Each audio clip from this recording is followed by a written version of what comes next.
Here we are with the great Peter Searcy. I guess. I guess. I don't know. Now this is from what record? This is from Leave It All Out There, which was an EP that came out a little over a year ago, maybe going on 2 years ago. Going to do a re-release on it. Oh yeah. Yes, with a push. So. Oh, I like that. Okay. Yeah, and other songs, so it'll be a full length stuff. Excellent. I'm listening to my extremely mediocre guitar playing on it. Yeah. Yeah, well, I don't pick that up at all.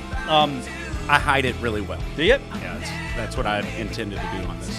All right. Hide my mediocre guitar playing. I just have someone else play my mediocre guitar for me. Well, that's what. And then it's not mediocre. Yeah, right. Exactly. Exactly. Well, I had never played all the guitars on an album. I'd always just done it myself.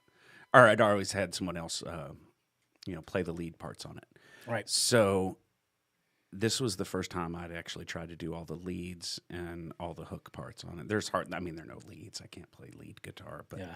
I can make up hooks. So I pretty much played everything on the EP and everything on the LP as far as guitar goes. Are you producing it yourself, or you got? I did. I produced this myself. And Yeah. played bass on about half of it, and then had Greg Lee come in and play bass on the other side. The old Greg Lee. It's Yeah. hard to go wrong with Greg Lee. Boy, isn't it? Yeah, he's as good a guy as he is a bass player. Yep. Which you triple your worth as a musician if you're a good person. Yep. So That he is. He has been. So he's producing my record that I'm working on now, and Jim to work with, great guy. The whole family, the whole Lee gang over there. exactly, you get a lot of them. You get a lot of them. Yep. You get a lot of good. Now he's living with his mom, so I get to go over there and hang out with her. With Dottie. With Dottie. Yep. And the new dog that just bit Greg, which. I didn't know that. Yeah. I did Apparently, not know you that. do not reach for the treat. No, don't reach for the treat. Don't reach for the treat when the dog is engaged. I think that's the lesson we've all learned. Exactly. So all right. So we got let's see. We got kind of a cool thing coming up here. We got a show at Smiths Olde Bar Yes. Saturday night, February 23rd. 9:00. Yes. Get your tickets. Yeah. Get them early. Get them now. So you've got who you playing with on this one? So what you got for us? Oh man, I have one of the best lineups I've ever had as a solo artist, which is crazy to think. Here I've been doing it this long and find this fantastic band down here. I've got Mike Rizzi on drums, and completely amazing. Good friend of mine, Wayne Vokovich, on bass. He's from Detroit or Ann Arbor, and people from that area know how to rock. Wayne is what a cool dude. Yeah. Another cool dude. I love Wayne. Yeah, great singer and just a good guy. I've got Brian Biskey on keyboards, and he is a phenomenal backup singer, great keyboard player, and a beautiful person. And then I've got Fred McNeil on guitar, and He's pretty good. Fred's mind-blowingly good. Yeah. So He'll do in a pinch. Yeah, we were talking about my guitar playing and the way I play, and he came in to the rehearsals and was playing the parts exactly as I wrote them. And I'm thinking, gosh, just tell him. And so I was like, Fred, you don't have to play those like I play them. If you can play them in the spirit that I played them, Right. and then play them the way you would play them and add on to it, because you're a really amazing guitar player. And he has brought the songs to life. They've all have. I don't structure my songs to where you have to make it sound like the album. That Right. would be boring. Yeah. I don't have enough money to pay those guys to have them be bored. Yeah. I want them to have a good time with it. Yep. So make it your song. So that is the Saturday lineup, and they are killing those songs, just making them their own, and we're doing a couple really cool covers, and that I'm excited about playing. So Cool. some So of we're them. going to hear some of the new stuff. You got a record coming out, right? Well, I'm finalizing about 4 more songs to add on to the ones that I already have, and it's going to be released, re-released with a push. When it first came out, it came out on a little label that was just, at the time, they were not ready to release anything. Yeah. And now they're in a position where they can, and they've got the the publicity things in place. I mean, that's kind of all you need at this point is someone that you can work with to push the album to whatever media outlets or whatever media you are trying to appeal to.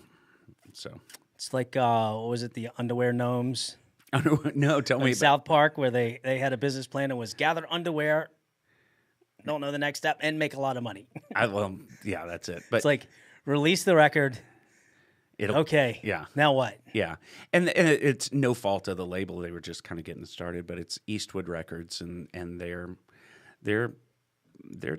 do a lot of Americana stuff, or starting to. And I mean, in this day and age, to have anybody actually care enough to want to put your stuff out, right, is the mind-blowing factor that I can still release something that somebody wants to put out. Right.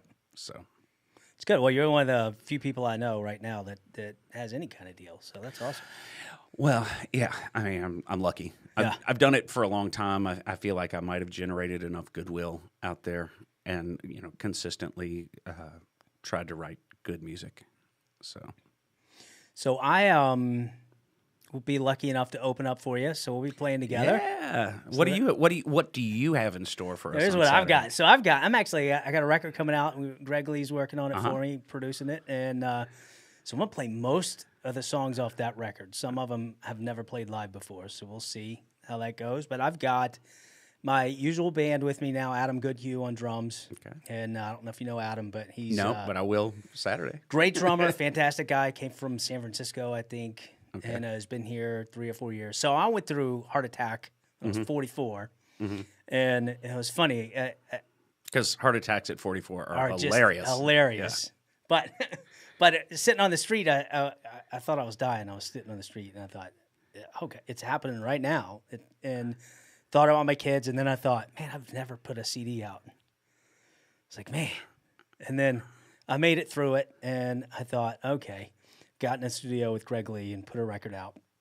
And but hadn't played live. Right. So Greg Shapiro and I got together, and he had pushed me to get back to playing. So we ended up with Steve Cunningham on guitar, Adam Goodhue, Greg Shapiro, Spencer Pope, and we put this whole comeback show together. And I've been playing with kind of the same type of rotation ever since. So Adam's been with me for a while. We got Adam. I got Mike Martin on guitar, who is I like contrast. Like I like a heavy metal band, and where the banjo comes out at some point, that to me is cool. And so with all my my poppy blues Southern rock songs, to get a nice heavy metal guitar player on it and sort of make him tone down, he still It's always good. It's always good to push somebody a little bit out of their element. Yeah. Yeah. So he's a heavy metal classical guitarist type of thing. So, which is weird because those two things seem He knows all the hand notes. in hand. He knows all the notes. Okay. So at sound check he plays them all, and then during the show he just plays the one we need. Right. That's my thing for him. So, and then I've got Franner Joseph on bass. Okay. Franner's with Delta Moon. Okay. Just a beautiful, wonderful guy I love to death. So lucky to play with these guys, and we're just gonna jack out a bunch of new songs and see what happens. All right. It sounds. I'll be there. You may have to pull us off stage, but That's all right. no. So looking forward to it. So that's going to be fun. I'm excited. Awesome. All right. So that's the show sponsored by the Glenn Pridge and Peter Searcy Smiths Olde Bar show. Exactly.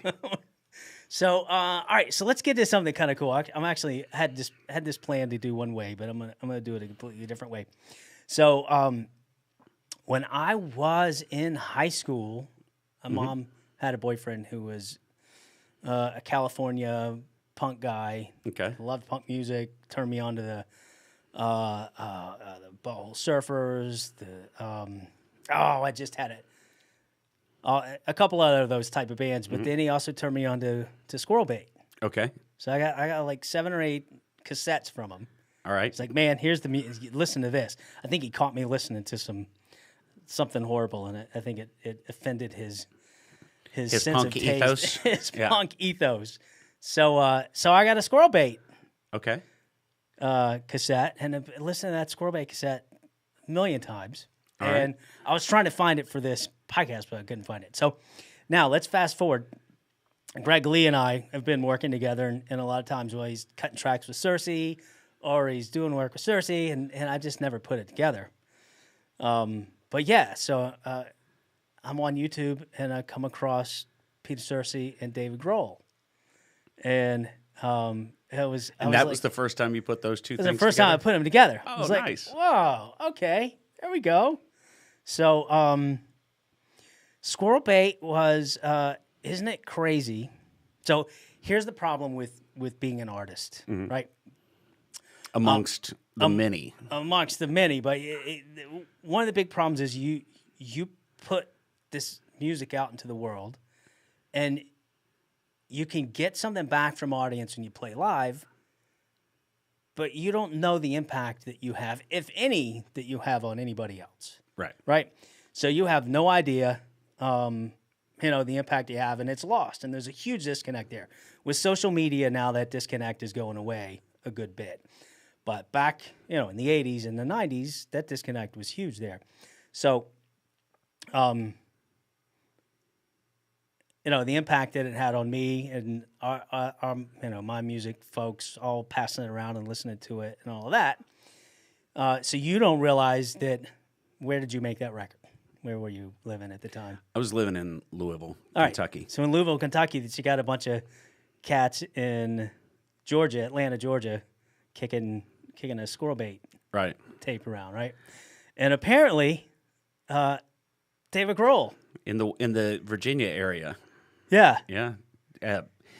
I had heard for years that Nirvana was influenced by Squirrel Bait. And I'd heard through many different sources, but I had never heard it straight out of the mouth of a Nirvana, so to speak. Yeah, yeah.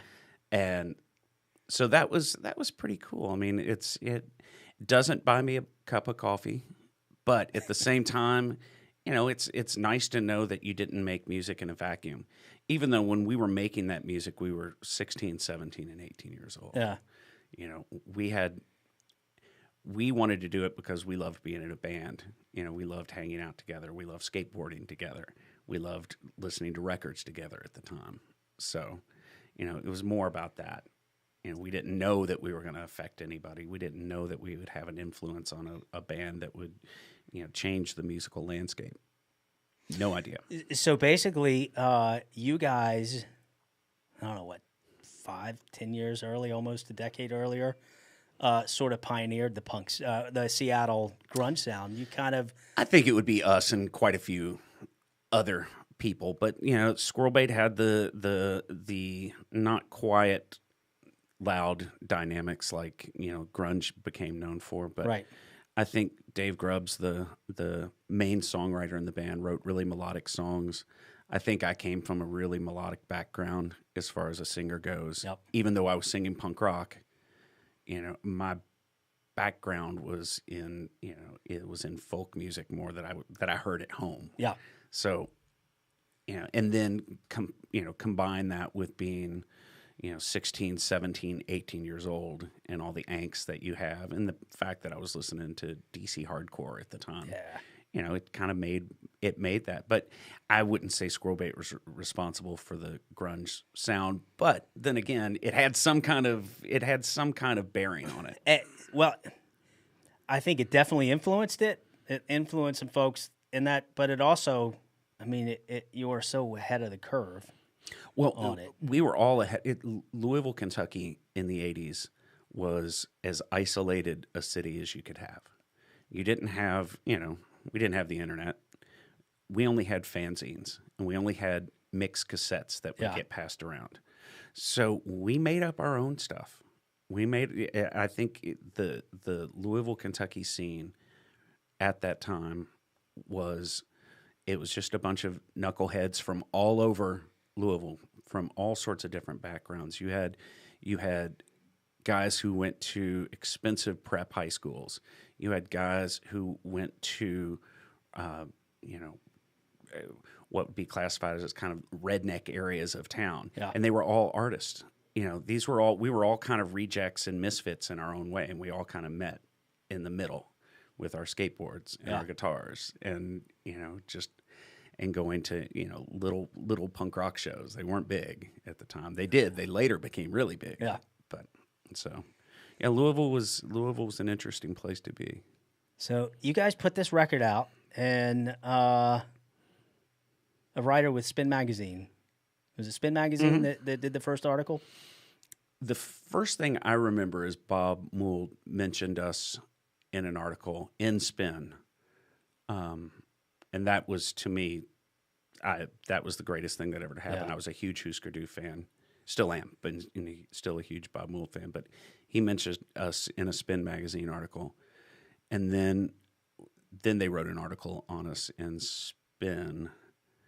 And then it kind of took off from there. And then it quickly died from there because we broke up. Yeah. Well, you guys put it. That was the EP. Yeah. They wrote about. You put a second record out and then broke up. Yeah, exactly. I think we were broke. I think I found out that we were broken up from. I think Dave called me from college or something. I was thinking, hey, when's the next tour going to happen? I'm all excited about it. That's what I was going to do with my life. I actually, as it ended up, that is what I did with my life. It was just through different directions. Yeah. So. All right, so you do this, and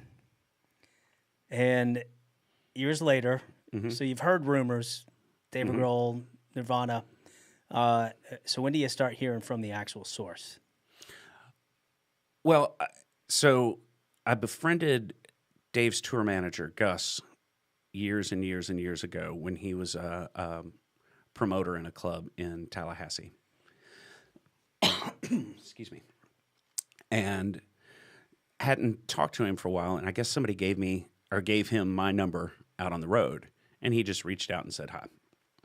So I saw that the Foo Fighters were coming through Birmingham, and my fiance Stephanie's a huge fan, and I'm a fan of the Foo Fighters, so I thought, hey, it's worth a reach out to Gus to see if we can stop by the show. And he said, of course, come on out. So we go to, we drive over, get a hotel. We're going to stay the night, go see the Foo Fighters in Birmingham.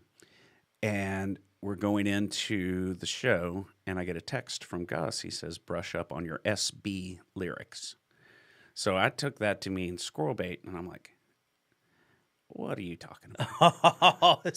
So I text him back, and like I can't remember exactly what. Confused, I don't know. He's like, yeah, Dave wants to do Sun God tonight. I'm like, oh my gosh, well, I haven't, I know the song, but I hadn't performed it in years, And wow. So we go into the backstage area. That's kind of the backstage area for maybe friends and media and that kind of thing. And I think the band shows up there occasionally to say hi quickly, but it's a cool area. Gus comes and gets us and says, come on, let's go meet Dave. I'm pretty excited about that. Oh, yeah. Stephanie's beside herself about it. It's a long hallway backstage with fluorescent lights, and come around a corner about the same time. At the end of the hallway, Dave comes around the corner, sees us, and starts running up with his arms spread and gives me a big bear hug. And I'm thinking, this is the biggest rock star in the world. Yeah. And we just talked for a minute. He said to me, he's like, I don't get starstruck that often. He's saying this to me.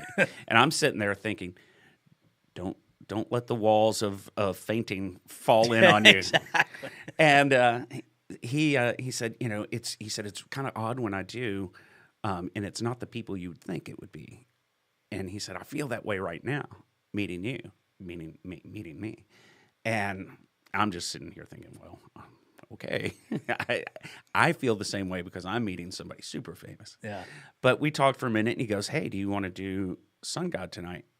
And, of course, I had some terms we had to come to, which was we have to run it one time. I'm not walking out on a stage in front of 18,000 people and never having run it. And I was like, does he even know the song? I mean, I know he knows it probably, does he know how to play the damn song? So they have a practice space backstage where they can fully run. They have all their, instruments, PA and everything. And this might be my favorite point of the night is before Dave and I ran the song, Stephanie and I stood in there while the Foo Fighters played about 5 songs. Oh, wow. Just a private concert for Steph and I with the Foo Fighters. That's and awesome. they played at 110%. There was not, they weren't just kind of going through the motions. It sounded great. And, you know, they're a band that doesn't use click tracks. They don't have backing tracks up there. They can turn on a dime. They're a real rock band. And it was pretty impressive. And then Dave and I ran the song. We both messed it up. And then, you know, we later went on stage and nailed it. Yeah. And both of you nailed it. Yeah. You nailed fun. it. Yeah, he knew it. He knew the song. Yeah. I was, you know, I mean, the guy, you know, the guy can play an instrument as well as anybody on almost any instrument. You know, he's a great guitar player. I'm sure he's a great bass player. Obviously, that the thing he did called Play. Did you see that? Yeah. Where he played all the instruments. Yep. Was fantastic. Yep. Yeah. Well, didn't he play almost everything on the first Foo Fighters record? Yeah. I think Greg Dooley was the only other person to play anything from that. And I think he played a guitar line or something like that. So all right, so you run it. Yeah, and then you're backstage. We run it. We're backstage hanging out. He apologized. He said, we're going to do it in the encore. And then he promptly apologized and said, just so you know, we generally do like a 3-hour set. He said, it's really obnoxious. It's really long. So it honestly was hard for me to focus on their set because I was excited. I don't really get nervous. I get excited. Yeah. You know, because if there's one thing I think I know I can do is I can go out and sing. You know, if I was to go out there and have to play piano, it'd be another thing. But going out and singing, I feel comfortable. Yeah. And so, you know, they play their show, they go to do the encore, and they have me on the side of the stage. I thought they were like, come on, you're going out on the side of the stage. And then he proceeds to talk for 7 minutes about the whole thing.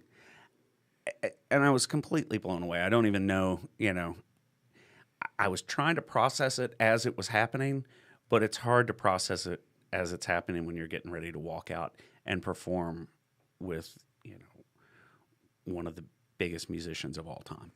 Yeah, and one of I keep flipping this split screen thing. It's killing me. And one of the greatest, just decent guys, period, in the industry. He's an amazingly kind person, and the whole crew is, they know how to do things right. They know how to, you know, to run. It's Gus, the tour manager, is running the biggest rock and roll ship out there. Yeah. You know, there might be a Taylor Swift concert that is as big, but there's nobody in rock and roll who's running a bigger ship. Yeah. And they do it the right way. The people they have working for them have worked for them for years. They seldom have openings on their, you know, as the crew and that kind of thing. So, yeah, he's really that nice. Well, he had a bunch of great things to say about you, and he talked about being starstruck on stage, and you know, and how he doesn't get that way often. He brings you in. Do you remember anything about singing? I remember my pants were unzipped when I walked Yeah, out, that's right. Which I didn't have to tell him that, but I almost felt like it was an icebreaker, and I don't know why I thought that was an icebreaker, but it made me laugh that I was walking out on stage and I looked down and my pants are unzipped. Well, at least you caught it. I'm like, well, I was like, this is perfect. This is me. I just remember that, number one, his monitors sound great. Oh man, I bet. And so I really could sing. Sometimes on stage, you just feel like you're opening your mouth and you're having faith that your voice is coming through, you know, and that it's being projected out to the audience and that it sounds good. Well, I knew for a fact, because what was coming back at me sounded like my voice should sound. And it felt good. It felt like I was ready to play some more if they'd wanted to do some other songs. Yeah. Any song we could have just done. It didn't matter. I was going to sing. I'd make up words if I didn't know it. And then it was over, you know, and then they quickly head out, you know, they take their showers and head out on their way. And I've been out to see maybe 4 other shows since then, and Steph's been to a couple. They're super generous with us, with Stephanie and myself and Lindsay, Steph's son. Yeah. You know, they have us out whenever they're in town or any show we really want to go to. It's a awesome. It's a phone call away. Yeah. It is. You can't hide. I keep going that split screen. You can't hide either being an asshole or being a great guy when you're in the industry, as long as he's been in it. Because one of the two are going to be true. Right. And every story about Grohl and any of those guys is what great guys they are to work with. I mean, just look. There's tons of videos of him bringing people up on stage. Yeah. He does not have to do that. He doesn't have to do it at all. And I'll say this: the guy has more energy than anybody I've ever met, as far as like energy for meeting people, for being on top of his game constantly. You know, because it only takes meeting a few people when you're tired that are going to say you're a bad guy. Yeah, and he always is kind to people when he meets them, as far as I can tell, as far as the times I've been around him. And that on top of that, you know, he's got a gazillion different bands that he will sit in with. You know, he's, I think, making barbecue now. You know, it's like every single crazy thing you can think he's into. So, and releasing, you know, his own thing, Play, where he played every instrument on it. So, yeah, no, he's the band and he are all really he did good folks. a really killer record with Zach Brown, little EP. Mm-hmm. It was really good. Mm-hmm. So yeah, the other person in this story that never gets a bad mark is you as well. Oh, yeah. In this Atlanta local music scene, it doesn't take long for someone to get a bad rep. And, I'm sure not. You know, well, I feel like, you know, I don't feel like an interloper in the Atlanta scene because I was here from 97 to 2000. Then I moved back to Louisville. But I definitely feel like a cousin of the Atlanta scene. Oh, yeah? I'm here, but on my second return trip, I haven't played out that much.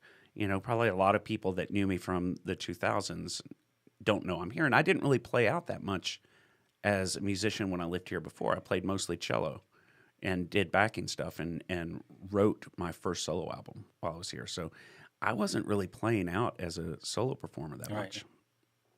So, but, you know, the Atlanta scene has fantastic musicians. Obviously, I was lucky enough to find the guys who were playing with me on Saturday. Yeah. You know, so. Well, there's a bunch here, and I know of a lot of people who want to put bands together and want to put shows together, and they can't get people to play with them because they've run out of goodwill, and it's yeah. I mean, I'm from Louisville, Kentucky, and I've certainly seen that happen there. I mean, you've got to take care of people. You got to be good to people and take care of people as you go. And good is not always good as in paying lots of money. Yeah.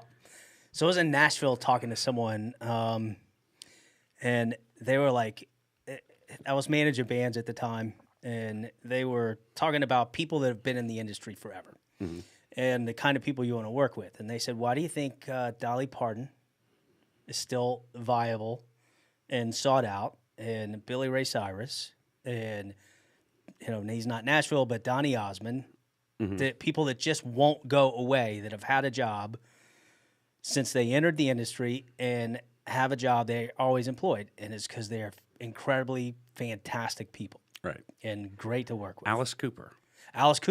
Yeah, I mean, he's a guy who brings in. He always has amazing musicians, and always lets them know that this isn't their last stop.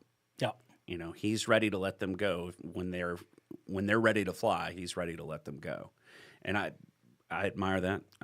Not that I want anybody to leave, but right. But you know, he creates an environment that's good for musicians, and I try to do the same thing as best I can. At this point, you know, I don't really play out enough to really ask too much of anybody because I can't. You know, it's original music. There ain't a lot of money in it. Nope.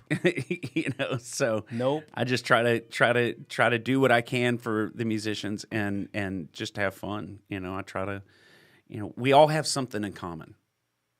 when I get together with a group of musicians, no matter what our backgrounds are, we have something in common. Yeah. We woodshedded for a long time as kids. We played our instruments a lot, so we have that background. So, and you have some sort of dream. I think younger, you're cow-eyed and you want to make it, and you almost had the Dan Marino effect, where Dan Marino went to a Super Bowl his first year in the league and then never got back. Oh, I for sure had that. And you had this big record and all this, but you've put out some amazing records, right? You're still putting out quality material. Well, and that's how I think about it now. The dream of so-called making it is over, but I made it. It doesn't matter. There are people who know my songs. There are people who can sing along. If you think about everybody who picks up a guitar and has a dream of being a musician, I feel like I'm probably in the 99.9 percentile of those people. I'm lucky. I worked for it, but I'm lucky. And what I have to show for it is I think I have a bunch of good albums that I made, some bad ones, some bad songs. There's plenty of those out there. But I think,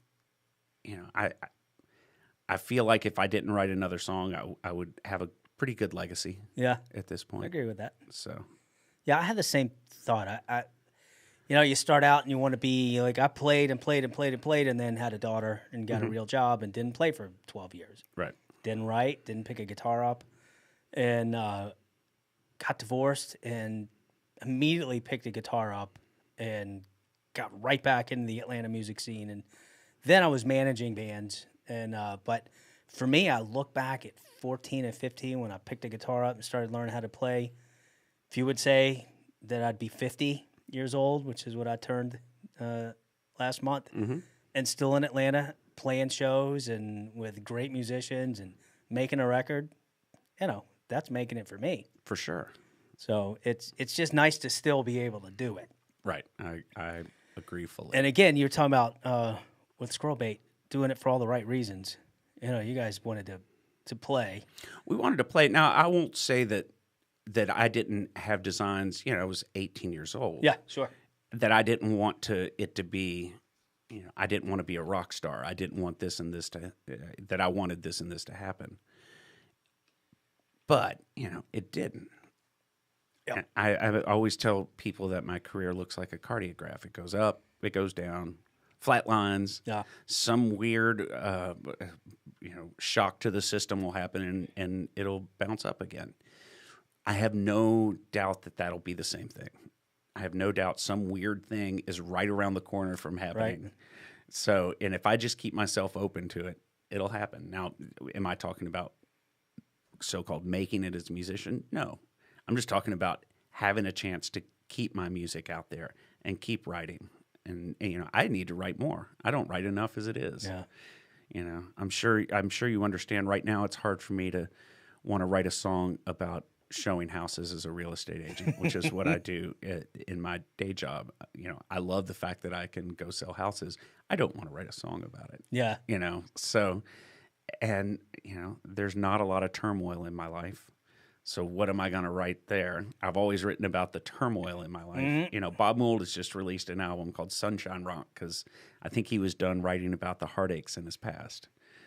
So how do you incorporate where you are as a 50-year-old musician and not sound like a goofball, singing about your day-to-day life? I've never written about politics. I've never made up stories about characters. The character has always been me or someone I knew. Yep. So it gets tough, as it gets a little tougher as you get older. Tell you, I either write or I go to my dad's catalog and pick his pocket and pick songs from him. So I've always had that. That's good catalog. Yeah, I had a nice little reserve of songs to kick back on. But yeah, so you mentioned earlier the idea of making it is dead. What is the idea of making it these days?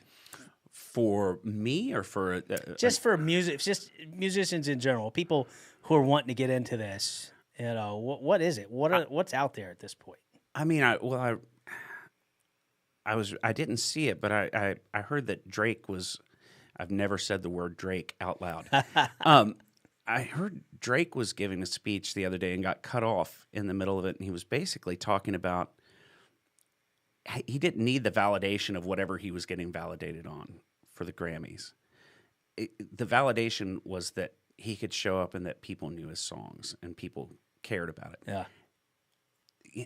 That should be making it right there. That if you're a painter and someone likes your painting or buys your painting or wants your painting, or if you're a sculptor, same thing, or if you're a musician and someone hears your chorus the first time and the second excuse me, the second pass through they're singing along. Right. Well, you've done something pretty good there at that point. So, I mean, I think making it for me, I don't need to make it. I've made it. Now it's to continue to make good art. For somebody starting off, that's gonna have to be in their own eyes. So I'll tell you what I used to tell when I was looking at managing bands and artists, and the question that I had for them was, if you want to sell out arenas and have huge hit songs, I'm not sure I can help you. If that's your goal. If your goal is, hey, that might happen, but what I really want to do is write and record great music and play shows and maybe make enough money so that can be how I make my living, at least for as long as I'm able to do it. Because there's a finite amount of time where you can hit the road. Once you have kids, it's really hard to live that lifestyle in that area, right? So, well, and then if you try to decide that I'm going to write this music because it's going to do this, you've lost. Yep. Right there, because who would have listened to Nine Inch Nails the first time and gone, yeah, that's going to be the thing? Who would listen to Bare Naked Ladies and go, oh, that's going to be a huge hit? Yeah. We've all been wrong about those things. So you can't listen to a Taylor Swift album and decide, I'm going to write just like Taylor Swift, and then it's going to work out. Yeah. Except if you're Ryan Adams. Boy, he's in some mess right now, isn't he? He is in a little. He's well. Boy, Ryan, you earn your mess. You do earn your mess. But then you've got where do you stop? Do you look at do you re-examine Elvis at this point with his 13-year-old cousin child bride? Yeah. I mean, it's not right. It's certainly not right. Was that Elvis or Jerry Lee Lewis? It was Elvis. Elvis, really? No, well, Elvis. No, Jerry Lee Lewis. Jerry Lee Lewis. Yeah, and then but Elvis, Priscilla was really young. Yeah, and then he brought her over to the States. I mean, it's all wrong. It's all wrong. It's always been wrong. Yeah, and now just the world's catching up. And catching them and catching up. Catching them and catching up. Man, listen. 18. Just wait a few. And then, bad people, at some point, bad people get found out. It happens. So I think what I would say is, and I had to get to the point when I started writing songs again was, hey, I'm still going to shop songs. Maybe somebody picks it up or not, but that's not the goal. The goal is, can I live with it? And is something that my kids, when I'm gone, have some record that I existed in have a body of work that I'm proud of, that they can be proud of. And also, I think about when I went to rehab, I had 2 records that I played over and over and over and over. One was a YOU record, which they went in the studio, the long playing EP, I think is what it was. Okay. And then Clay Cook's record. Okay. I play those things over and over and over and over. At a time where my life was in a major, major transition, I leaned on what those guys put out on those 2 records. And, I hope one day maybe I can have some impact like that on somebody. That to me is you might already have. Yeah, and you're right. You never know. Yeah. You never know. So I think do it for that. And then still I'll shop and I'll do that. But maybe something happens, maybe not. But then Saturday night I get to go and get that beautiful live adrenaline from a show. Sure. With people I love and respect. And so, so I think it's just how you look at it. But where before you got these huge advances and record deals and, you had made it and you have this big marketing machine behind you. That was for the very, very few. Yeah, I mean, I was right at the last of where they were giving out advances and that kind of thing. My first solo album was probably right in that first year where Napster hit. Yeah. And just you felt the shift. I mean, we were feeling the shift as the album was coming out. That downloading was really kind of hurting record sales. Yeah. I would have people come up to me and go, "I love your album," and I asked, "Where'd you get it?" And they would tell me they downloaded it. Yeah. I'm like, "Oh, great, thanks." Well, I'll tell you what's weird. I have so many mixed opinions about it. I think right now there are artists that are making a huge living, getting wealthy. I mean, making big bucks that we don't know a lot about. Right, for sure. Because they have a huge online presence or an online niche, and they're making the money off of playing live, not necessarily selling music. Right, for sure. Right? Corey Smith would be one example. So I think there's a great opportunity to reach some mid-level success and build a group and build an audience and be able to go make a living, play into that where you wouldn't have had that before. Right.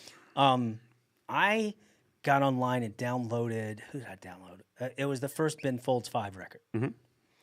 And I would have never heard that record if I didn't download it off of Napster. But then I immediately went and I bought every one of his records at the record. Because if I love it, I've got to have the CD. Right. Or now I've got to have the vinyl. So I went out and bought everything that I could buy. I've gone to a ton of live shows for music I've downloaded that I wouldn't have gone to if I hadn't gone I there. don't have a problem with it now at this point.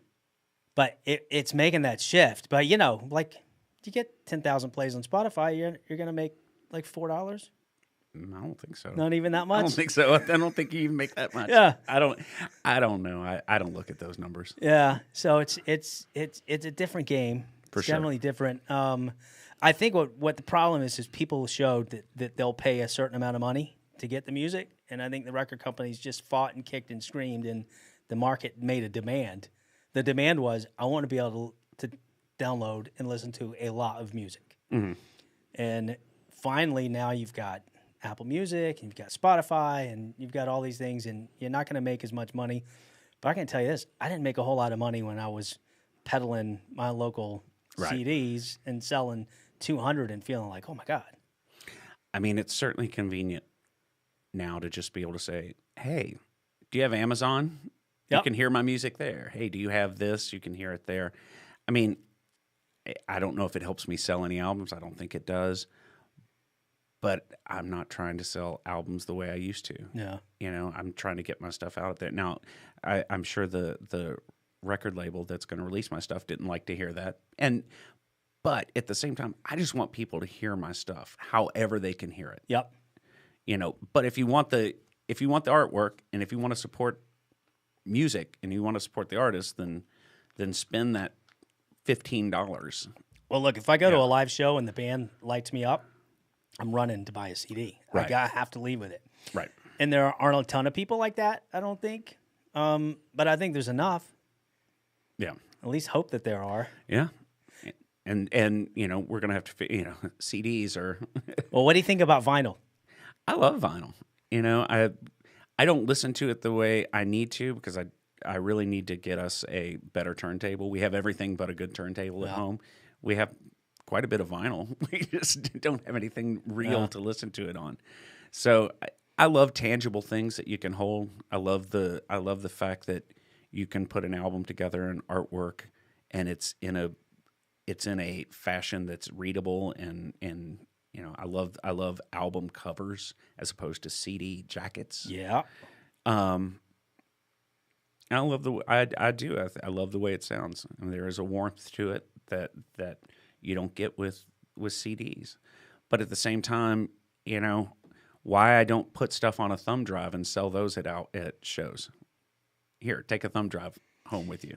When Greg and I released a CD of mine called Bright Lights and Love, and I got 500 CDs printed out. I almost got 1,000. I got 500. And I'd hand the CD people, and they'd go, I don't even know if I have anything to play this on.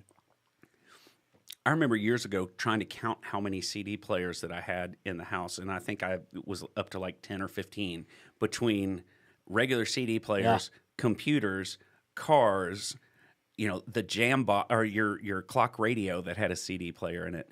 And yeah, I agree now. I don't, or your video game, console. Yeah, that's where I play it. I have Yeah. my computer. Well, no, my computer doesn't even have Yeah, but a CD drive in yeah, it, but I play it on the Xbox. now you'd be better off loading your stuff on the thumb drive and Yeah, and just giving it out that way. giving Yeah, it out. A thumb drive that has a little piece of artwork on it. a little something. Yeah, yeah. Give them. Yeah, that's what I like about the vinyl. I like the artwork. I like sure. to be able to hold it and put it on. And I like the fact that I sit and I soak every song up. It makes you intake music in a different way. Yeah. And not a skip around kind of way. You put an album on, you walk away, you come back 20 minutes later and flip it. Yep. In the meantime, there's reasons they're called album tracks. They're the tracks that would have been skipped over in the past. Yeah. And they become your favorites. They really do. Mm-hmm. There is so many records that I didn't like at first that I absolutely am wild about now because I invested the money to buy the record. And I didn't like it, but I didn't have anything else new to listen to. So I just kept spinning it. And then I'd be at work and go, man, I can't wait to get home. Yeah. Play that track. I have a theory on song 6, which song 6, whenever I try to sequence an album, is generally my favorite song. And that would have been because on vinyl, that would have been the first song on the second side. So you have to come out with something out of the box on the second side of your album to really keep it moving. And it's kind of where I try to put my favorite song when I'm doing a full length. So I always want to tell a story, but now I'm like, dude, I got about 3.5 to 4 minutes between 2 or 3 songs to pull these people in. Right. And I've been front loading everything, but I song 7, 6 or 7. Mm-hmm. Yeah, right in there. Yeah, that's the album cut. Yeah, it's good stuff. So what's the difference? So you've lived like this. I haven't interviewed someone that's lived multiple places. Mm-hmm. What's the difference between the Atlanta music scene and the other music scenes that you've been a part of? Well, I have more of a intimate knowledge of the Louisville music scene than I do Atlanta. Yeah. What's Louisville like? Louisville has a extremely independent vibe. A lot of indie rock style musicians, a lot of self-taught, a lot of where I think Atlanta has a lot more schooled players. Yeah. Not that one is better than the other. And I think that goes back to, kind of the indie rock, punk rock aesthetics of coming out of the 80s from Louisville. There are quite a few good venues in Louisville. There was a point in time where there weren't, and there are a lot of good venues going on in Louisville. I think more so than I might be aware of here in Atlanta at this point. But that might just be that I'm just completely out of the loop, and I just know the venues that I knew from when I lived here before. Right. So I did a show the other day at the Dark Horse. But they don't do regular shows anymore. It's the karaoke in the Tin High. Yeah. But we did I was part of a reunion show there the other day, and that was really cool. I love Smiths, so Smiths is one of my favorite small musical venues. But it's all the same petty stuff in both. There's and all the same great stuff. You still have great players in both cities and people who played forever, and then you'll have an interloper like me who will stop through every few years and move there for a minute, and so. Tell you the Atlanta music scene has just so much to do in this city you're competing so hard against everything else that's going on. I remembered my old thought for an app was an app where I could put the location in and it would tell me everything on that day that was going on that would be competing with me as a band. And I remember booking this big show in South Georgia, and I couldn't figure out. It was a Friday night. It was a cherry pick night. No, it was a Saturday night. Cherry pick night. It was a great place. We showed up, and it was a ghost town. And it was because there was a Georgia game playing. Oh, yeah. It was a military town, and there was a huge military ball in town. We show up, and the owner says, well, we hope you bring a crowd because there ain't going to be nobody here if you don't. And I just thought, dude, I need that app to tell me. I had no idea. Yeah. No idea. And we sat and we watched the Georgia game, and it went into double overtime, and then we played for about 20 minutes. And I hope they won. No, they didn't win. Yeah, that doesn't help. Then we played for about 20 minutes, and we got our full check. But I was like, man, Yeah. yeah, it's yeah. There's a lot here to compete for attention. And it, as a older original rock musician, it's hard to compete for the audience. It's people don't go out as much as they did when we were younger. They do hit a place where their kids are grown up enough now to either where they're out of the house or they're old enough to stay on their own, where they start going back out to shows again. And you see the mid-40s people that start to go out and see rock music again. Yep, I'm hoping to hit those empty nesters up again. The empty nest rock I'm fans. hitting that empty nest rock band crowd. Yeah, I had a buddy who was telling me he couldn't go Saturday night because his IBS had been acting up. I'm so sorry for him. Why don't he can come out and I can talk about some of the pains I have from actually just playing music. Yeah. The pain in my foot that I've been experiencing while I practice. So I'm like, this never used to happen. Yeah. Someone said their favorite childhood memory was their back not hurting. That's pretty funny. Being able to sleep on your side without waking up and numb. Awkwardly. Yeah, numb. That's about it. This part of the show is brought to you by Geritol. Yeah, by Geritol. So come see if we make it through. Oh man, I'm making it through. There is no doubt about that. That is, man. I tell you what, there's nothing like playing a show, and especially when you feel it, you realize you and the band are locked in sync, and it's happening.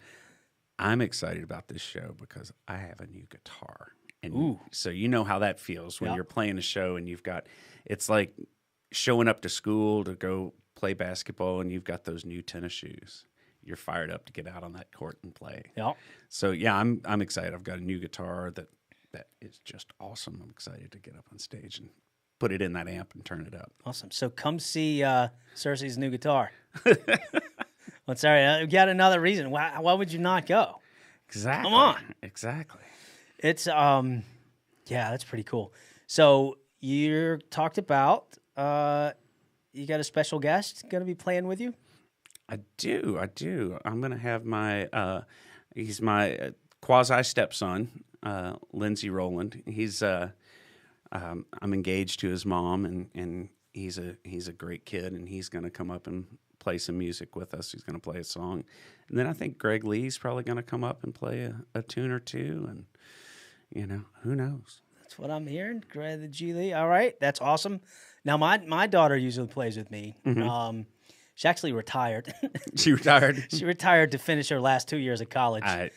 But she said she's been singing with me. She will not make it this show. Okay. But it is really something cool to share that with stepchild, a child. It doesn't matter. It's someone that it's they're living a dream, and you're a part of it, and you'll feel sure. that. No, Lindsey came to the rehearsal last night, and it was really exciting to watch him play. And he's in a room with Mike Rizzi beating the hell out of the drums, and the amp's super loud, and it was just great to look over and see him playing. Yeah. Rizzi scare him? No, I don't think so. Lindsey's been around a lot of musicians, so Rizzi's just another in the line of great drummers that I think he's been around. But so, Rizzi's good. I'm lucky enough. Rizzi's playing on the record that Greg Lee and I are working on, and it's like when we're picking songs for the record, I'm like, I don't know if I want Rizzy to play that one. I just don't think that one's good enough for me to lay in front of the Riz. Oh, I thought, yeah, I was like, why wouldn't you want him to play on everything? He's fantastic. Like, it makes me up my game when I've got that. Well, now you've played with Jerry, too. I have. Jerry Hansen, the great Jerry Hansen. You know, there's no shortage of really great drummers in Atlanta. Yeah. That is for sure. And really smart drummers about how they play to tracks. People who have recorded long enough to where they don't need a lot of guidance. Yeah. You know, they know when they know how to take care of a song. And that's something that both Jerry Hansen and Rizzy do really well. So let me tell you my Jerry Hansen story. My dad was drummer for Randall Bramlett. You know who Randall is? Uh-huh. So I grew up. I had Thanksgiving with Davis Causey and Randall Bramlett and Arch Pearson and my dad. And I grew up part of the Randall Bramlett band with my dad playing with him. And there was a point where my dad left the band and Jerry joined and was Randall's drummer. And you know, that's a tough one. You know, I mean, that was a real part of my dad's identity. So to have that, you know, happen. So I felt really funny about I'm taking a bunch of my dad's songs to Jerry's studio to have him play on. Mm-hmm. And it was this one song, Funky Nightclub. It's got some real intricate drum stuff in it. And Jerry took so much care. Every little part and every little piece that we played over and over till he got it exactly the way Dad played it. And he was so gracious and just so humble. And, you know. He always is. I made a couple albums with him. And, you know, here's a guy who's in the studio all the time. Yeah. And there was no one who was more enthusiastic about being in the studio than he was. And Rizzy's the same way. They're both they're drummers in that sense that they have an energy to them that propels you as a songwriter forward and the song itself. Yeah. But Jerry in the studio is amazing because of his attitude. Yeah, another one of those quality folks that we try to surround ourselves with. It helps. It helps. Boy, does it ever. Yeah. Man, so give me a crazy gig story. A crazy Either road story or something. I mean, I've got a few. I don't know. I don't know what the audience would know. I mean, I played shows with G.G. Allen, who was a very notorious punk rocker back in the day, who was pretty disgusting. So I probably should avoid that one. Yeah. Played with Creed. That was interesting. They wouldn't allow anyone backstage at all. So they kicked everybody out of the... Really? Yeah, out of backstage. I did a show with Michael Bolton. Yeah? And everyone had to turn their backs when he walked by because, you, as his security said, you're not allowed to look at Mr. Bolton. Don't look Mr. Bolton in the eye. Don't look at Mr. Bolton. So I did this big show, and I called my daughter, and I said, you're not going to believe what happened. But this, jerk Michael Bolton, he's walking the stage. We're not even allowed to look at him. And it was back where the food was for the band. So all the bands are back there eating, and you've got, like, Bruce Hornsby turning around and turning around. Crazy. And, like, I'm like, dude, I'm eating a sandwich. So I'm telling my daughter the story, and she says, Dad, who's Michael Bolton? I was like, exactly. I used to work for the Louisville Orchestra, and I used to work their Pops concerts. I was a stagehand, and I helped set them up. And so we would do their Super Pop shows. So you'd get, tons of superstars coming through. One of my favorites was we had Ray Charles for 2 nights. And, I said hi to Ray, but I hung out with his band a bunch, and they were characters, absolute characters. So the way he set up on stage, he needed these 2 keyboard amps that he liked to set his DX7 Yamaha keyboard on top of. And they only had one. But as it turns out, my PV-TNT bass cabinet was the same size and essentially a keyboard cabinet. Yeah. So I took it in there, and Ray got to play through my bass amp. Oh man, that's awesome. And super nice guy. The band stayed in one hotel, and he stayed in another. He stayed in the super nice hotel.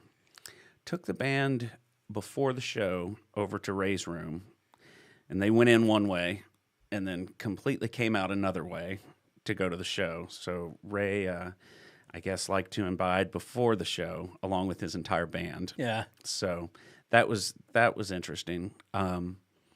Worked with watching Roy Clark play with the Louisville Orchestra, the best musician I've ever seen. Oh my, that guy, play. Unbelievable. Just everything every instrument he picked up, he was a virtuoso on. Got to see Emmylou Harris play with the orchestra.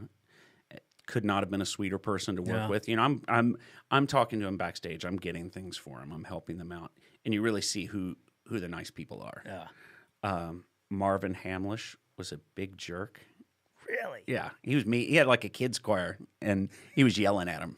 It's like that. You don't yell at the kids. Well, I guess he wanted the best out of them. Yeah. I don't know if he knew how to get the best out of them. So, yeah, that was an interesting gig. No salacious stories to speak of, other than Ray Charles likes to get high before a gig. I don't think that's a surprise to anybody. No. So, yeah, let's see. I've already told. I had a great Beggars Guild one, but that's on the Beggars Guild podcast, so I'll leave that one alone. I just had we did this, managed this band, Zero Chance, and I sent our record we had just finished, just started firing out to people, and I sent it out to Ashley Simpson's tour manager. And like I sent it on a Monday, and on a Thursday, I get a call from Ashley Simpson's manager asking if we want to do a Sunfest Music Festival with him. that's cool. Like, hell yeah. So we go down there, and we're at a restaurant, and Sean McPherson is in that band. Okay. He's in Zero Chance. So we're in and Eric Frampton was there with us, and we're in this restaurant, and the radio, it's like Sunfest Music Festival, Leonard Skinnard, Hornsby, Michael Bolton, Train, Ashley Simpson, Zero Chance. Everybody's looking around. They're like, who? Nice. Who? So we did that gig, and we got Carrie Underwood was there. So the pool at the hotel was fantastic. Oh, I'm sure. So you got the Train folks there. Everybody was just cool. Everybody was great. They were really gracious to us. And then there's Michael Bolton, who is just a horrible, Don't even look at him. Horrible Turn around. person. Yeah. And again, it's like I talked about earlier. Why is Dolly Parton and Billy Ray Cyrus and Donny Osmond and all these other people consistently always around and always have a job? Because they're not Michael Bolton. Right. And why do people like Michael Bolton who are... He's had to make a joke out of himself to stay relevant. To stay relevant, because people can't stand him. Right. It's like, how do you get that full of yourself? Right. Whoever told him that he should make fun of himself really did him a huge favor. Yeah. Anytime you can not take yourself too serious... Right.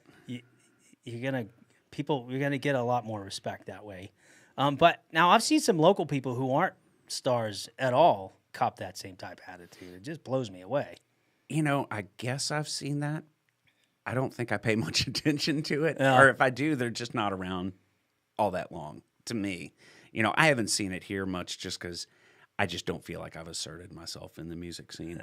And the people who did it in Louisville, I just don't feel like they were around that long. And they generally didn't have enough chops or didn't have enough talent or to remain around. You can only scoot on attitude for so long. Yeah, I did. I ran sound at Little Elmo's Blues Parlor in Buckhead. Okay. And this guy Stony River. It's a great name for blues a guy. Blues guy. Really, really good. Okay. But people it sounds like he made his name up by using those things. It's like the first day of your birthday. Yeah. Your last name. What road did you grow up on? Yeah. And where's your favorite place to be? Yeah. But so he the whole thing was you don't pay him in advance. You don't loan him any instruments or anything. So the band's on stage playing. Stoney's playing, and he borrows He borrows somebody's guitar from the band he's playing with on stage, and you think, well, that's safe. Mm-hmm. At the end of the show, he grabs a guitar and he takes off running out the front door and runs down the street with this guy's guitar, and they're chasing him, and he gets away, pawns the guitar. It's like Old Stoney. There's Stoney running down the road with someone's. Maybe Stoney stole my Blues Junior out of the. I had an amp stolen a couple years ago. I think stolen instruments are cursed. If you steal an instrument, if you steal an instrument and you play it, you are cursed. Now, once it's sold to somebody who has no idea if it's stolen, I think the curse is lifted. As long as if they know it's stolen, they buy it. Then that it's instrument's still there. cursed. It's going to break strings. It's not going to stay in tune. You're not going to write a good song on it. So yeah, there's nothing I hate more than instrument stealers. No doubt. Well, we'll have to get some video of this show. Yeah, for sure. And you know what I did today before we did this is I watched the 15 or so different angles of you and playing with Foo Fighters, or you and Grohl. There are a couple of them. Some of them are R-rated for language. There are a couple of them. Yeah, it's funny. It was a trip, man. You never know. So what have we learned today? You never know what's around the corner. What's around the corner? Absolutely. You never know the impact you have on people. You have no idea. Be nice at whatever you're doing, because nice people do. You might not get there the quickest, but you're going to be there at the end. Yep. Yeah, that's a great way to put it. I'm going to make a T-shirt out of that. There you go. For sure. Well, man, this has been a pleasure. Yeah, man. Thank you very much for having me to your studio here. You've got a wonderful, wonderful thing going on here. Cool, man. I appreciate it. Yeah, well, I do this. I was telling you earlier, I want to have a reason to sit down with some pretty awesome people and document the conversation. And so you were definitely one on my bucket list. Well, thank you. Little did I know someone that I had been partaking in their listening talent to for all this so time. many years. So it was just really cool, man. But I love you, man. Appreciate you coming on. Thank you. I appreciate it. Take care. Let's do this show. Yeah, let's make it happen. Show. Boom. We're out.